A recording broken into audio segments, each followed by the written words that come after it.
যক্ষ্মা হলে রক্ষা নেই, এ কথার ভিত্তি নেই। এ স্লোগান আজ প্রমাণিত।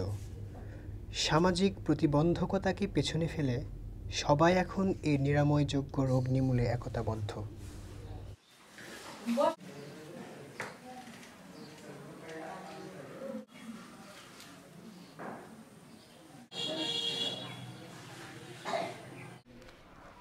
কফগুলো নেওয়া হয় সাধারণত টিউবারকুলিন টেস্ট করার জন্য। এখানে রোগীদের কাছ থেকে কফটা নেওয়ার পরে আমরা মাইক্রোস্কোপ নামে একজন যন্ত্রের সাহায্যে পরীক্ষা নিরীক্ষা করার পর আসলে বুঝতে পারি যে ওই কফের মধ্যে যক্ষ্মা রোগের জীবাণুগুলো আছে কি না।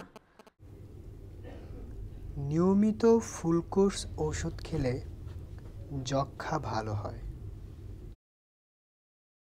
হাসপাতালে যায় ধরেন যে আমার রোগটা ধরা পড়লো, কফ পরীক্ষা করার পরে আমার রোগটা ধরা পড়লো, আমার বিনামূল্যে ওষুধ দিল গ্রামের ডাক্তার, এমনকি ওই জায়গার ডাক্তার দুজনে আমার সহযোগিতা করে মনে করেন যে ওষুধটা খাওয়ার পরে আমার রোগ ওষুধ খাওয়ার কোর্স শেষ করার পরে আমার রোগটা ভালো হলো। যক্ষ্মা এবং কুষ্ঠ এই দুটো রোগের ডায়াগনোসিস থেকে শুরু করে এর যাবতীয় ট্রিটমেন্ট ফ্যাসিলিটি সম্পূর্ণ বিনামূল্যে দেওয়া হয়।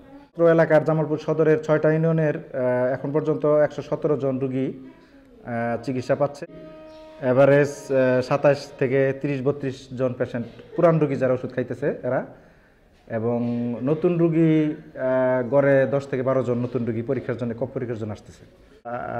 100% না হলেও অন্ততপক্ষে 95, 96 বা 97% সাকসেসের যে একটা সফলতা সেটা আমরা পাচ্ছি অলরেডি। তো আশা করি অদূর ভবিষ্যতে আমরা 100%-এর দিকে এগিয়ে যাব। আসুন যক্ষ্মামুক্ত নির্মূল বায়ু গড়ি।